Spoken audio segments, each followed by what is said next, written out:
Okay, we got some storms coming in. Sky, as you could tell, is pretty gloomy.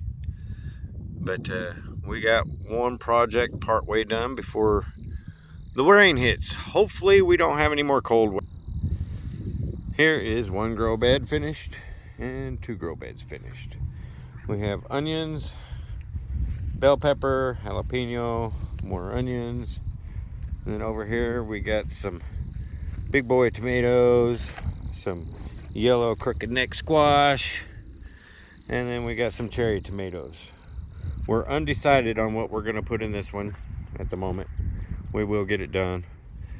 And then I'm going to put some smaller boxes at the end and close it off. I'm going to put a bottom liner, but not a top liner, because I'm going to do sweet mint in one and cilantro on the other.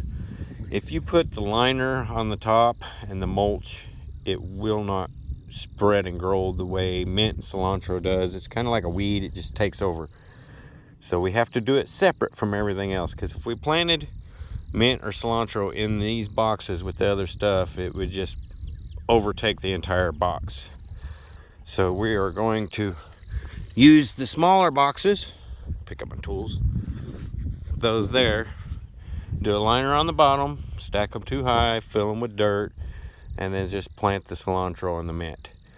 I am going to do it a little bit away from these because I don't want the wind carrying the seed over, and I mean, it's basically a weed that would just take over. So I'm going to come out here on the corner a few feet out and do the small boxes for the cilantro mint. But this year's garden's started. I'm just fingers crossed no more freezing temperatures. Tired of cold. We got the bee boxes fairly close, so they'll be able to come through and pollinate everything. And I put the tomato cages in now, and as it grows I'll have to kind of work it up around the bottom ring, and then as it grows around the middle ring and so on. And I put these little, it's actually for shelving, but I usually use a metal stake. I may have to put some longer stakes in there and pull those out, something that will go up all three rings and go down in the dirt. You've got to support these cages. You have to find something. I usually just use a metal rod all the way down one side, because when them tomato plants get big and the tomatoes start growing and it weighs it down, it'll just, them cages will just lean right over. You can tell that one's all bent up.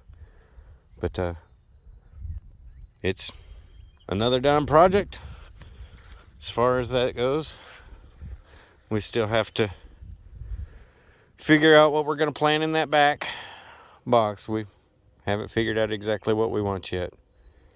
But that's what we got going. Have a good day.